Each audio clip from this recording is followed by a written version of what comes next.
Listening, go back to your homes. Florida does not want you. Please, die somewhere else. What's wrong with Nevada or Kansas? We want a river. We need a river. The Freedom River. And what about the other crime? Hey, come on, mister. Deliver these quick. Deliver these. It's on the rise. Absolutely. Of course it is. When I was in Uganda, people were poor, but they were happy. The more you have, the less you have. And that's kind of what I'm all about. There's satisfaction in spending all day weaving a basket rather than just buying one at the store. At one point in Uganda, I saw a great lake of sand and a massive speaking dog. It was a dog of love, not of hate. It was a spirit journey.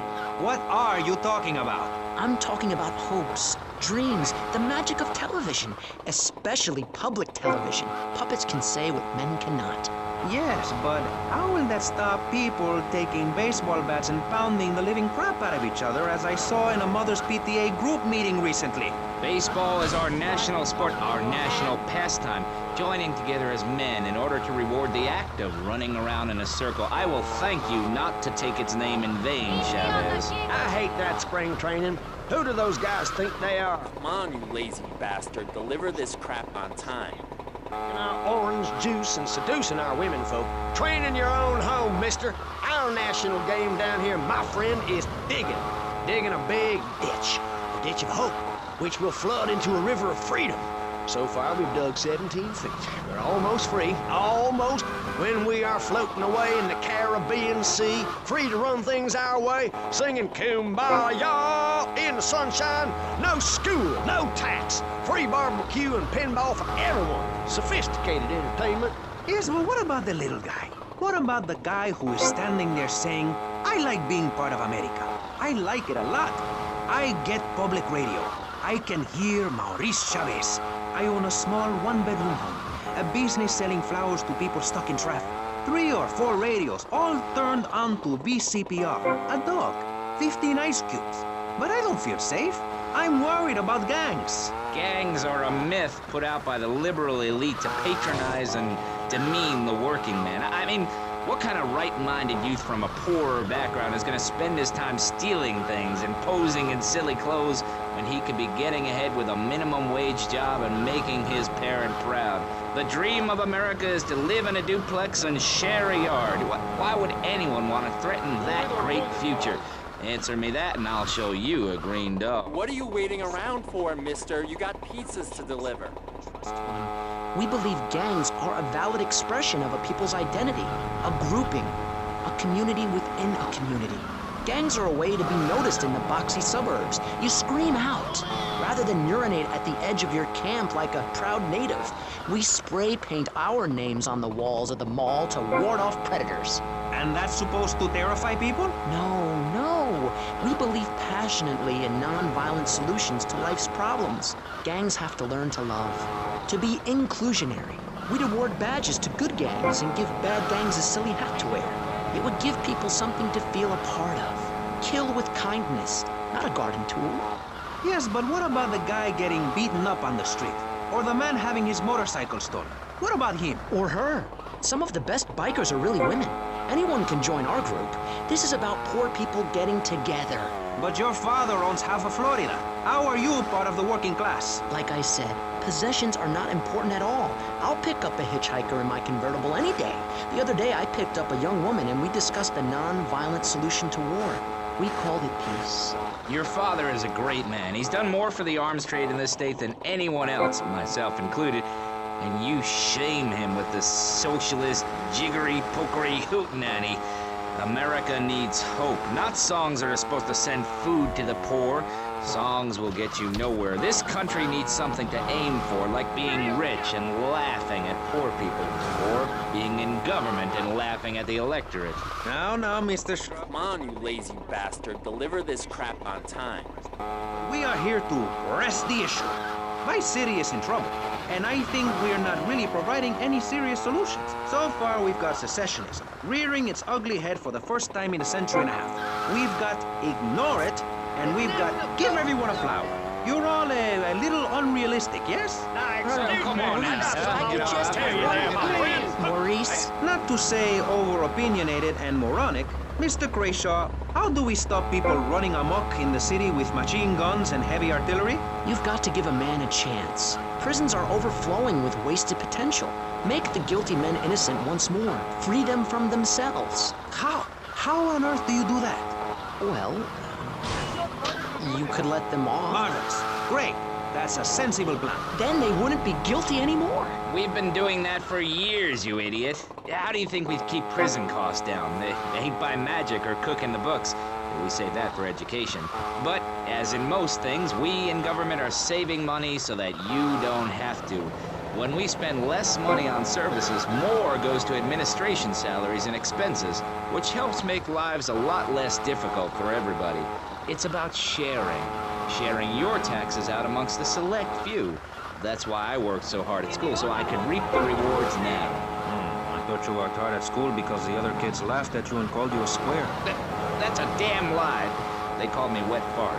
They called me the Bat because my voice didn't break until I was 19.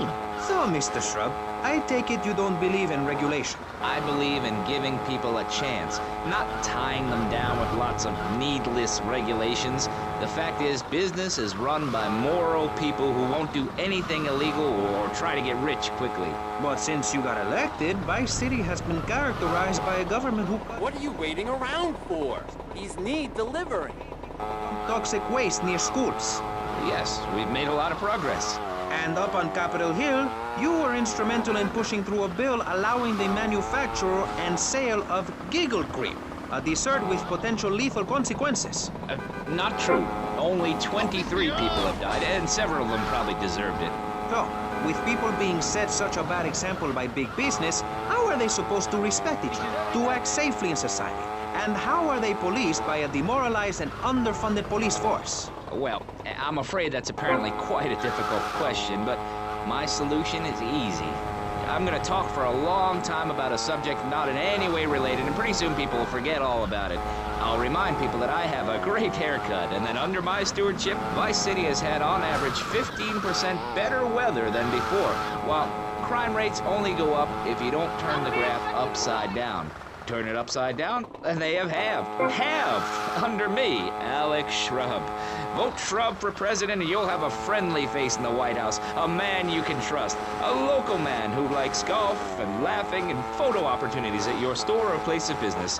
Just send me a letter. I'll send you an automated photocopied response. We call it democracy, and that's where the money goes. Just a minute. Don't interrupt. Let me finish. But you're not- And this man won't let me speak. You, Shorty, shut up and let me speak. I'm taller than him, ladies and gentlemen, by at least 3 inches, which means I'm a lot more respectable looking. Everyone knows politicians lie and steal and cheat, but at least with me in charge, you know I look good and I have a very supercilious manner. Besides which, I've been abroad and I prefer it here because I'm a man of the people. Vote Shrub. You'll get richer and you won't feel guilty about it. Enough! We're running out of time, and you completely failed to answer the question. I'm a professional. That's my job. And Mr. Hickory, what about you? All right, these problems are typical of what happens with an open border to the north. The state is filling up with trash. People who can't tell the difference between a swamp and a marsh. Guys who don't know the first thing about the legality of marrying within the family. That's why we need You again? Well, deliver these quick, pal. into your garden. Start digging as deep and as far as you can. Pretty soon the whole state will be flooded and ruined. And then they'll have to leave. We must build a moat to the north or they will come down and ruin this great state. And Mr. Hickory, were you born in Florida? What a stupid question of all the cheek. Were you? Of course not. No one's been born in Florida since 1877, but I've been here for 5 years, which is a very long time. Yes, it is. A very long time. Almost as long as this show. Ladies and gentlemen, you're listening to Pressing Issues with me, Maurice Chavez, presiding over some of the least informed debate on the radio. In this episode of Pressing the Issue, we had Alex Shrub, Callum Crayshaw, and John Florida Hickory discussing safety. I guess you've all got to make up your own minds. Should we be as wet as fish or a corrupt money-grabbing thief? Gentlemen, I feel we really got somewhere, and that Vice City and people everywhere know a lot more than they did before we began. And now, over to Jonathan and Melissa to talk to you about public radio in your area. You're listening to VCPR, the radio station for disoriented and unrealistic college professors who wear fuzzy sweaters and find everything terribly interesting. I'm Michelle Montañez. And I'm Jonathan Freeloader. Public radio is very important. You may have heard my recent hour-long story about my hike in the park. That was fascinating and very important for everyone, even the blind. Play a selection, John. Come on, you lazy bastard. Deliver this crap on time. I think this is the part where I came to the big tree. I almost felt like I was there. You won't get this kind of nauseating detail on commercial radio. VCPR is 100% commercial free. Absolutely nothing interrupts your enjoyment of our fine programming and ability to tackle the important things like Jonathan's walk in the park. But we need you. Think of yourself as a member of this station, except you aren't allowed in the doors. That's an important metaphor for life. Yes, how wonderful would it be to own an hour of this radio station? We just got an enormous pledge from Farewell Ranch. That's great. Farewell Ranch is a great place to take your loved one. Just dial 866-9-BURY-ME. Remember, VCPR is commercial and interest-free. Donate your money now. Let's get back to pressing issues. Thank you, guys. So, we're back on Pressing Issues. Just one of many fine shows you'll hear if you have the patience to listen to public radio. Although thanks to the many awards we have won, Pressing Issues has extended playtime and is the #1 rated show in the Vice City area. I'm your very entertaining host, Maurice Chavez, a man climbing the broadcasting ladder at a rate of 6 knots. 6 years ago, I was a clown, and now I'm a success. Think about it. Imagine where I could be in 10 years. I could achieve anything. Anyway, morality. What is it? Why do we need it? Our ancestors, shortly after discovering fire, built tools to beat each other over the head and discover how to make meat to celebrate with afterwards. Then Columbus came over, shut down the Pilgrim Discos. Why? All very confusing if you ask me. And you did. And I asked myself, that is a perfect subject for a region-wide discussion show, which is very lucky because I happen to host one. To discuss the subject of morality, we have firebrand preacher Pastor Richards, the head of the Pastor Richards Salvation Statue Organization, a group which plans to raise enough money to build a statue of Pastor Richards himself. We also have John Brown, leader of Moms Against Popular Culture, or MAPC. Or is it MAPS? MAPK? I don't know. We're deep in acronym hell right now, or is it purgatory? And finally, These need delivering. Stark, author of the book As Nature Intended. He's the editor of Vice City's Naturist News, and is working feverishly, it says here, to bring more nude recreation to Vice City. To protect the dignity of our other panelists, we place Mr. Barry Stark behind a divider. I'm naked back here. It's my right as a person. Yes. Let's start with the obvious, yes? Is it moral to be naked? Yes, you can't stop me. Well, I'm a mother, so I have to deal with this issue every day. My adorable kids have learned that it's wrong to be naked. When it's bath time, they know to put on a bathing costume. That's also the reason there are no mirrors in my house. Nudity leads to bad, naughty things. Maurice, if I may interrupt, I haven't worn clothes since 1982. Clothes are seriously unnatural. Didn't you guys learn anything from the 60s? I had a revelation when I was on holiday in Germany. These need delivering. Hit me like a slippery fish. Clothes are plain wrong. When you're born, you're not wearing any clothes. When you die, you're not wearing any clothes. I'm going to have to interrupt you there. What if you die at work? What if an enormous piece of machinery falls on you while you're working? Clothes lead to immorality. Nudity stops people from fighting. Have you seen an issue of National Geographic lately? People around the world are nude. You don't want to shoot a machine gun or a howitzer or a flamethrower if you're naked. It could burn or scald in quite a personal fashion, quite frankly. Have you been to the zoo? Animals are naked. If everyone were naked, there'd be no war. Everyone's complaining about crime and the theft of cars in the city. No one's ever stolen my car. No one's ever pickpocketed me. They've never even tried. That's because you're a degenerate loony. If the police were naked, it would set a great example to everyone. You can direct traffic and eat donuts entirely in the buff. Maurice, this kind of immoral behavior is exactly why I'm building the Pastor Richard Salvation statue. Noah had an ark, Texans had the Alamo, and I am building a highly fortified structure in my image. Simple. This 50-story statue will be able to deflect alpha, gamma, and beta radiation. The day is coming, and coming soon, where the artificial suns will rain down to punish the degenerates of this city. But you can save yourself. The Pastor Richard Salvation statue will be a completely self-sufficient community. We have canned food rations, private living quarters, and enough supplies to survive happily the predicted 40,000 years of nuclear winter. In Phase 2, and with funding from NASA, we will equip this massive statue with rockets. So when the poopy hits the proverbial fan, we will load up the statue with all of the people who have saved themselves through generous donations, blast into space, and colonize Saturn with a race of moral... We got people waiting, pal. ...ruled by me. Will there be naked people? No, turd brain. It's morally corrupt people like you we're shielding ourselves from. Liberals, degenerates, the Welsh. They're the ones responsible for the nightmare Vice City is today. The crime in the streets, the parties, the children born out of wedlock to a future of hopelessness. Anyone who does not agree with me is mentally sick and should be shot, I'm afraid to say. We need to build a place to escape these transgressions. Whew, that's extreme stuff, Pastor. But we'll leave amateur eugenics for a minute and ask our other panelist. Jan, you're a mom, so you know everything. What is your thought on all this? And do you think Pastor Richard stole his ideas from a movie or book? Well, yes, I am a mom. My kids are very special. So special, they go to special classes. Now, I teach my kids history to give them perspective.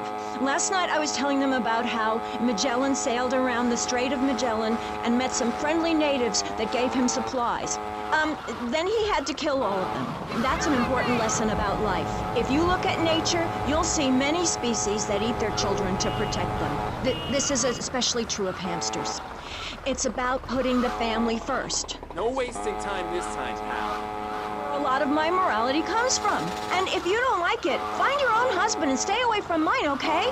Okay, but, and excuse me if I sound a little confused here, but I don't think I understand. Now, my morality comes from looking at history and biology and working out what's best for my kids and screw anyone else. That's what this country's all about. I mean, I saw the hippies. What a load of claptrap. What's your kid gonna do at a school with a name like Moonbeam or Wave or Horseradish or whatever they call it? How can you take your kid to a Little League game when you live in a communal farm growing drugs? It's awful. And that's what my life is about. Looking down on others. Yes, I think I can see that now. Moving on. Pastor Richards, in your book, you talk about putting yourself first and how people should not make sacrifices or help those in need. Do you want to elaborate? Oh, that's right. People need to learn how to take care of themselves and not depend on others. If you read chapter 45 of my book, I talk about how being selfish is a virtue. The best thing you can do for someone that needs help is to tell them to help themselves. That builds moral character. Morality, Maurice. There's not much left in this city. Every time a culture has taken on the doctrine of helping your fellow man, we get thrown into the dark age. Look at Russia. They keep trying to help each other out, extend a hand to a neighbor, and guess what? Every 10 years, someone's invading, burning down their homes, and taking their toilet paper. Napoleon, Stalin, Attila the Hun, all of them. After you read my book, you will understand. I may have been born in the sea, but I'm no dummy. Are we gonna talk about being naked? Yeah, soon, Barry. Keep your hair on and calm down, please, my friend. Divorce rates are up.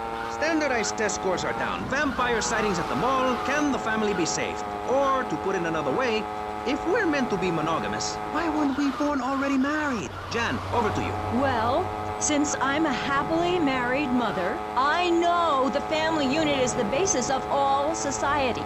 Now, even when my husband is working late or away on an extended business trip to Hawaii with his secretary, I understand just how important the family unit is in life. He's working These need delivering, pal. a station wagon with even more wood on it. Go on. Tell me more about your family. Well, I like to compare it to nature. After all, it is one planet, even if we do just want to maim and kill each other, especially me. Now, look at sharks and sandworms. Oh, and one of my hobbies, besides making babies and criticizing people, is biology. You learn so much from nature. People these days, they don't grow their own food. They can barely get out of their recliners and make it to the supermarket. I tell you, there is nothing super about that place. Kids these days don't know how to preserve and can their own food. No wonder all they want to do is play video games or hang out with their friends. What is it, the Degeneratron? What a crock of shit. Hey, watch your language. This is radio. We have regulations about that sort of thing. But you let a naked man on. Yeah, he's behind the screen. You can't see him. It's not that exciting. Imagine a flabby guy with a ponytail and a nasty rash. You'll get the picture. Imagine one. I married one. Anyway, what was I saying? You were discussing the Degenatron, which I understand is a games machine. Then you swore. I'm sorry, it makes me so mad. I mean, what I heard my son, Patrick III, I heard him using slang words in the house the other day. Rad and cool and stick it. I mean, I beat him to within an inch of his life, and he will never make that mistake again. American should be spoken properly. What? No, don't interrupt me. I've got children, you know. Please. This is really important. It's about the family. Look. Nobody knows how to cook anymore. Nobody knows how to kill anymore. Nobody knows how to kill dinner. My daddy was a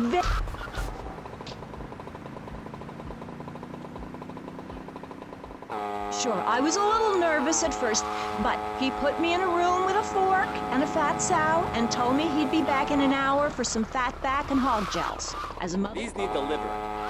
say I throttled the life out of that little piggy. I did it for my family, and I'll do it again. Feeding the family is my job as a mother. Daddy earns money and goes away with his secretary, and Mommy provides dinner and keeps a brave face on things, even though her heart is breaking. Where are my pills? Barry, you look like you've got something to say. I agree. Statistics show that families that spend time together naked are the best kinds of families. You see, social class distinctions disappear when everyone is naked. I can't tell if you're rich or poor, black or white. It doesn't matter because we're all naked. Designer clothes? Try designer nudism. My body was made by the best designer around. Mother Nature. That's why we're lobbying to build a naked casino in Vice City so old people can gamble naked and poor people can lose hope in the buff. It is written, chapter 23, verse 5 of my book, "He that gambles his money away is a fool, but he who believes in me will go to spend eternity in space with other affluent, well-to-do people." It's that simple. Do what I say and you won't have to think for yourself. Oh, but I think it is, Pastor. We look around. Nudie clubs, discos, drinking. Do people want to be moral? Can you legislate morality? Can we tell people how to live their lives? Absolutely. Yes, of course I can. Just look at Prohibition or the Cultural Revolution in China. We can learn a lot from history. Chairman Mao or Stalin, they purged their lands of degenerates and intellectuals, the scum of the earth in my book. And look at the great societies they built. People want to be told how to act. And most people are idiots, and that's exactly who my teachings appeal to. This lawless, permissive society has no boundaries, and without boundaries, how do you know where the limits are? You have to know what's good and what's evil. You need someone to tell you so. Single moms have obese kids, it's a fact, while rich people have a lot of guilt, unnecessarily, in my opinion. I agree. I don't think these people understand just how hard it is to potty train. You have to give a treat when Precious makes a poo-poo. My kids are big-boned, and they eat prunes every day. But that's...